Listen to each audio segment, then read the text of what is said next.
राधे राधे, जय श्री कृष्णा। आप सभी का हार्दिक अभिनंदन करती हूँ अपने YouTube चैनल पर।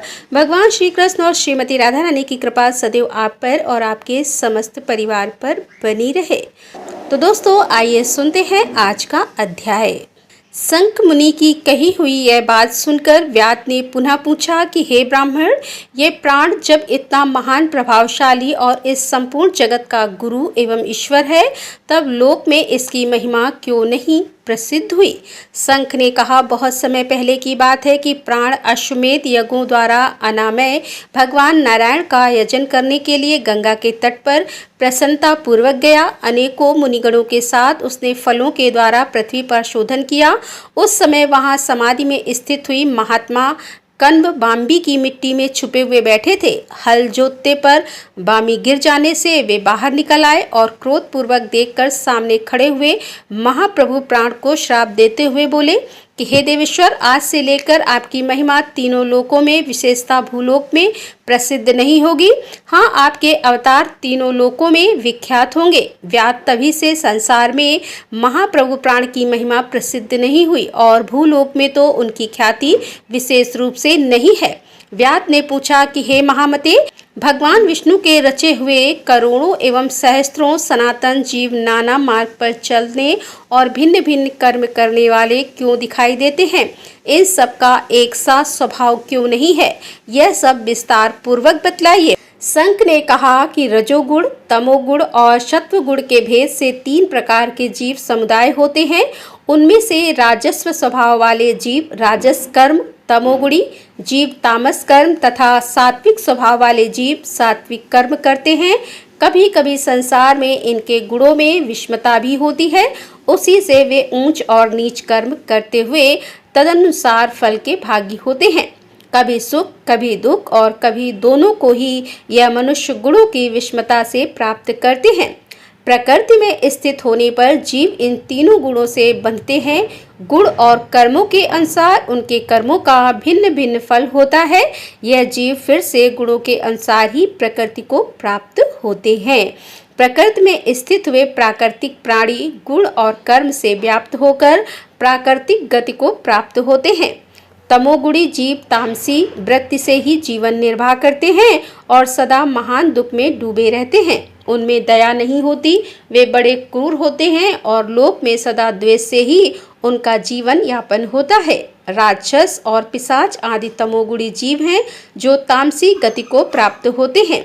राजसी लोगों की बुद्धि मिश्रित होती है। वे पुण्य तथा पाप दोनों करते हैं, फिर पुण्य से स्वर्ग पाते हैं और पाप से यातना भोगते हैं। इसी कारण यह मंदभाग पुरुष बार बार इस संसार में आते जाते रहते हैं। जो सात्विक स्वभाव के मनुष्य हैं, वे धर्मशील होते हैं, दयालु होते हैं, श्रद्धालु होते हैं और दूसरों के दोष ना देखने वाले होते हैं तथा सात्विक वृत्ति से जीवन निर्वाह करने वाले होते हैं। इसीलिए भिन्न भिन्न कर्म करने वाले जीवों के एक दूसरे से पृथक अनेकों प्रकार के भाव हैं।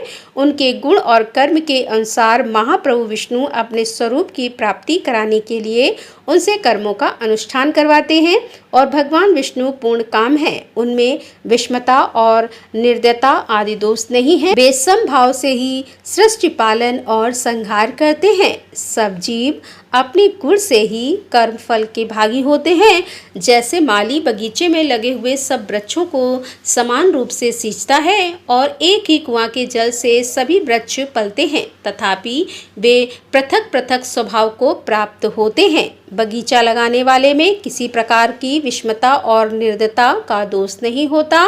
देवादिदेव भगवान विष्णु का एक निमेष ब्रह्मा जी के एक कल्प के समान माना गया है। ब्रह्मा कल्प के अंत में देवादिदेव शिरोमणि भगवान विष्णु का उन्मेष होता है, अर्थात वे आंखें खोलकर देखते हैं। जब तक निमेष रहता है तब तक प्रलय है। निमेष के अंत में भगवान अपने उदर में स्थित संपूर्ण लोकों की सृष्टि करने की इच्छा करते हैं। सृष्टि की इच्छा होने पर भगवान अपने उदर में स्थित हुए अनेकों प्रकार के जीव समूहों को देखते हैं। उनकी कुक्षी में रहते हुए भी संपूर्ण जीव उनके ध्यान में स्थित होते हैं, अर्थात कौन जीव कहाँ किस रूप में है, इसकी स्मृति भगवान को सदा बनी रहती है। भगवान विष्णु चतुर्व्यय स्वरूप हैं। वे उन्मेष काल के प्रथम भाग में ही चतुर्व्यय हैं। रूप में प्रकट होकर वे गामी वासुदेव स्वरूप से महात्माओं में से किसी को सायुज्य साधक तत्व ज्ञान, किसी को सारूप्य, किसी को सामी को सालुक्य प्रदान करते हैं और फिर अनिरुद्ध मूर्ति के वश में स्थित वे संपूर्ण लोकों को वे देखते हैं। देखकर उन्हें प्रद्युम्न मूर्ति के वश में देते हैं और सृष्टि करने का संकल्प करते हैं। भगवान श्रीहरि ने पूर्ण गुण वाले वासुदेव आदि 4 व्यूहों के द्वारा क्रमशः माया, जया, कृति और शांति को स्वयं स्वीकार किया है। उनसे संयुक्त चतुर्हात्मक महाविष्णु ने पूर्ण काम होकर भी भिन्न भिन्न कर्म और वासना वाले लोगों की सृष्टि की है। उन्मेष काल का अंत होने पर भगवान विष्णु पुनः योग माया का आश्रय लेकर व्यूगामी संकर्षण स्वरूप से इस चराचर जगत का संहार करते हैं। इस प्रकार महात्मा विष्णु का यह सब चिंतन करने योग्य कार्य बतलाया गया है, जो ब्रह्मा आदि योग से संपन्न पुरुषों के लिए भी अचिंत एवं दुर्विभाव है। व्यास ने पूछा कि हे मुनि, भागवत धर्म कौन कौन से हैं और किनके द्वारा भगवान विष्णु प्रसन्न होते हैं? तब शंख ने कहा कि जिससे अंतःकरण की शुद्धि होती है, जो साधु पुरुषों का उपकार करने वाला है तथा जिसकी किसी ने भी निंदा नहीं की है, उसे तुम सात्विक धर्म समझो। वेदों और स्मृतियों में बताए हुए धर्म का यदि निष्काम भाव से पालन किया जाए तथा वह लोक से विरुद्ध ना हो, तो उसे भी सात्विक धर्म ही जानना चाहिए। वर्ण और आश्रम विभाग के अनुसार जो 4 प्रकार के धर्म हैं, वे सभी नित्य, नैतिक और काम्य भेद से 3 प्रकार के माने गए हैं। वे सभी अपने अपने वर्ण और आश्रम के धर्म पर जब भगवान विष्णु को समर्पित कर दिए जाते हैं, तब उन्हें सात्विक धर्म समझना चाहिए। वे सात्विक धर्म ही मंगलमय भागवत धर्म है। अन्य देवताओं की प्रीति के लिए सकाम भाव से किए जाने वाले धर्म राजस माने गए हैं। यक्ष, राक्षस, पिशाच आदि के उद्देश्य से किए जाने वाले लोक निष्ठुर, हिंसात्मक, निंदित कर्मों को तामस धर्म कहा गया है।